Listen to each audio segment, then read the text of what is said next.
Okay. Wish me luck. Hey guys, Pat here from Mountain Sledder. Check this out.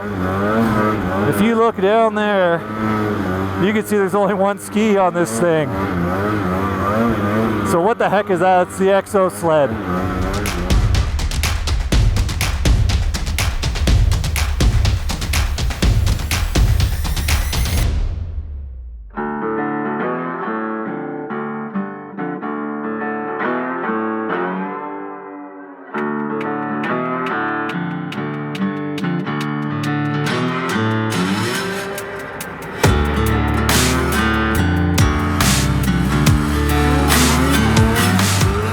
Hello, I'm Dave, the EXO Sled business owner. I'm also the creator of the EXO Sled.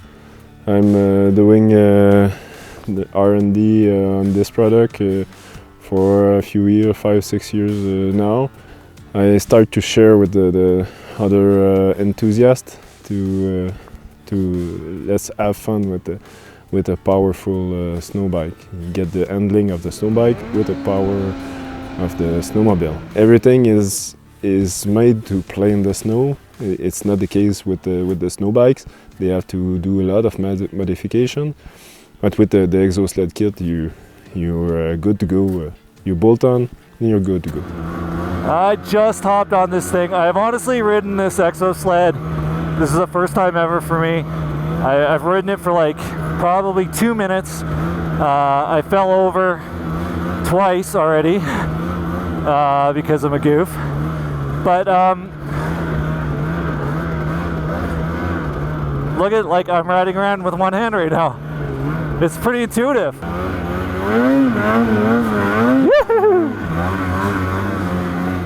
So I'm not sure whether I should be sitting down or standing up in my limited experience riding snow bikes. I sit down mostly, I guess, when I'm doing that. Oh, there's some ruts. Speaking of ruts, I got a bit of a creek here to navigate. Wish me luck. Oh yeah. Oh, this stuff's easy, you guys.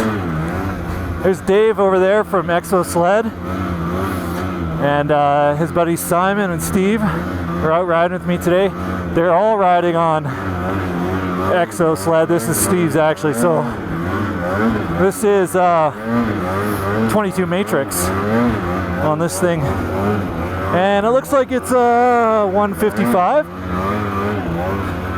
I actually don't know if it's a Chaos or a Proulx K, but it feels pretty lively. Okay, so what is this EXO Sled thing all about? It's one ski in the front. It's one big ski. This one is in fact, it's a timber sled ski. But EXO Sled is made by Dave. He's the founder, designer, company owner. And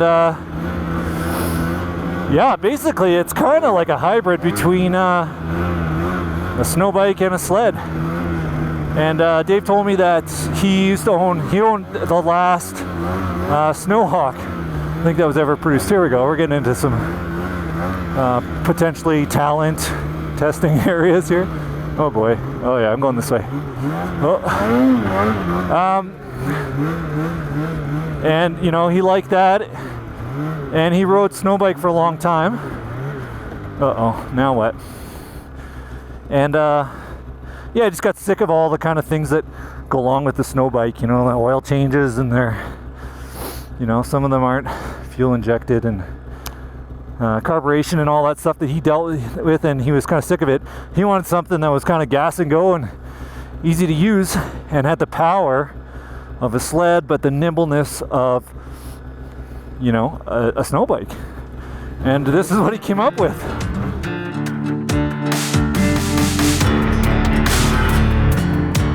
We start to remove the upper arm and the lower arm of the original snowmobile. Then we have the shock adapter tower here. We reuse the upper A-arm fixation point on the casting and the shock mounting point in the same casting.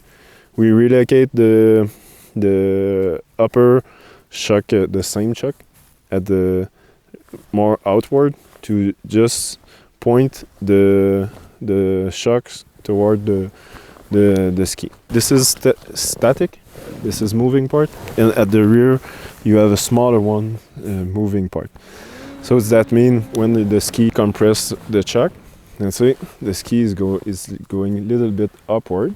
So when you jump on the snow, so the ski will just move up like that a little bit. So you got the perfect momentum to just get on the snow again. So. Oh boy, now I'm committed. So I'm kind of learning. I'm learning how to lean these things and steer them.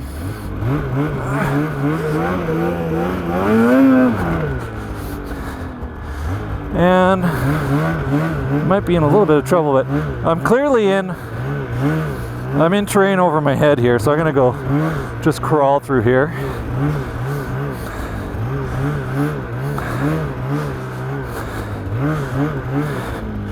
Yeah, that's not too bad when you just go really slow. Oh, all right, made it. Sorry, Steve. Yeah, boys! I better stick out in the open. But honestly, okay, you guys have been along for the ride. I lied earlier, I did ride this on the groom trail for a few minutes. It was actually easier to ride on the groom trail than I expected. I didn't tip it over. There was like a bit of a learning curve that was a little bit scary because I was worried about tipping it over, but really you can lean it even on the groomed and I mean, it was a soft trail, so it was pretty good, but you could tip it over a lot more than you expected. And otherwise it wants to sit pretty flat. Like, I'm just gonna stop here and look at that. You can stop and it just sits on its own on the track, so it's pretty cool. I mean, a snow bike can do that too, but maybe a little bit more finesse required to do that. So I'm just kind of getting used to leaning with my steering with the weight of my butt cheeks more than anything, and trying not to tip over. But it's really quite intuitive, and I can see how very quickly you get the hang of it. Yeah, boys! So thanks for those guys bearing with me here. Oh, creek. But sitting down, sort of like snow bike, the guys tell me that you can really rail the corners, just like a berm, like a dirt bike, you know, you get your butt planted, stick that inside leg out and just rail it, which I can't do yet. I don't have the talent for that, or the skill yet.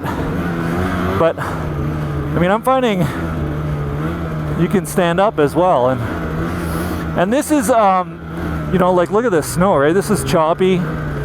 This is like, if you were on a sled, this wouldn't be like incredibly easy terrain ride. Like, I mean, it's flat and everything, but it's choppy. If you were side hilling across that stuff over there, it would kind of suck. You know, the sled would want to be turning downhill and trying to push you off your line. But this thing, like a snow bike, seems to manage that quite easily.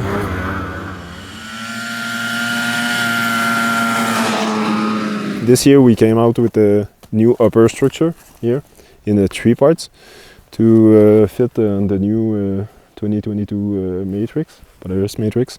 So they are compatible with Axis 2016 and up.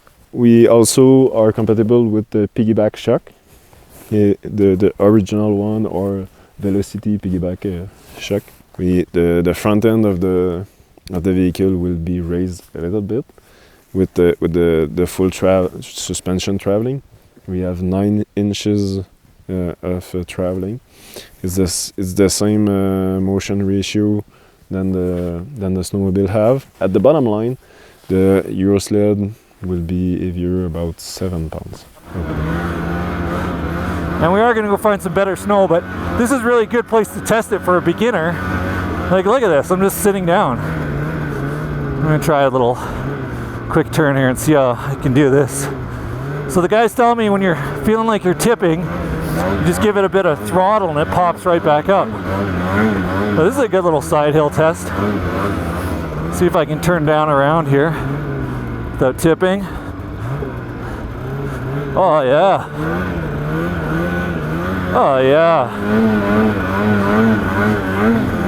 Yeah. The suspension in the front, I would say, feels quite natural. The spring rate and everything's the same because you use the stock shocks from the sled. And Dave designed it with the intention that all the weight and all that would be very similar to the sled. So there is a slightly more ski pressure than on a stock sled, but not a lot. And this year they've come out, all the EXO sleds also come out with their own rails. So you can install the rails on your sled as well if you want, and that changes the ski pressure a little bit and some of the geometry. Let's talk about our new rails. So we had comment from our customer, there's too much pressure on the ski. So we came back with this solution. So our new rails keep the same point for the chuck and the inner arms, but the slide is going lower at the front and just below this pivot point. The idler wheel is still at the same place. So that means the front radius here is smaller than the factory rail. So the pivot point is become the front of the track. So to turn, the turning radius is way smaller because this is the pivot point and the rear end of the track is just drifting away like the factory sled is doing.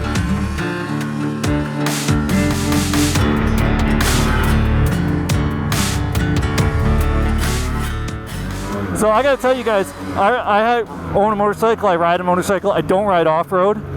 So like I'm not awesome at off-road balance and off-piste riding. I don't own a snow bike. I've ridden one, I don't know, I want to say 8 times in my life or something like that. Like a few days basically, the equivalent of. So I'm not particularly talented at that. And I've been on this thing now for 5-6 minutes with you, and I'm already feeling pretty good, man. I'm zipping into these hills. I'll probably tip over again, but hey, man, that's part of learning, right?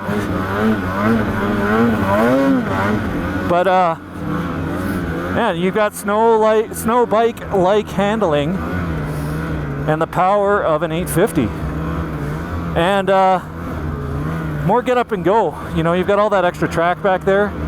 And in addition to that, you've also got we're getting some multimedia from the guys. I'm gonna give them a flyby. Tower requesting a flyby here. Coming for a flyby, boys! Woo!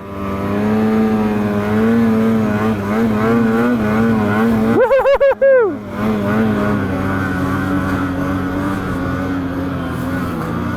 What was I saying? Oh yeah. Okay, totally inexperienced. I'm a decent sledder, I'll say that.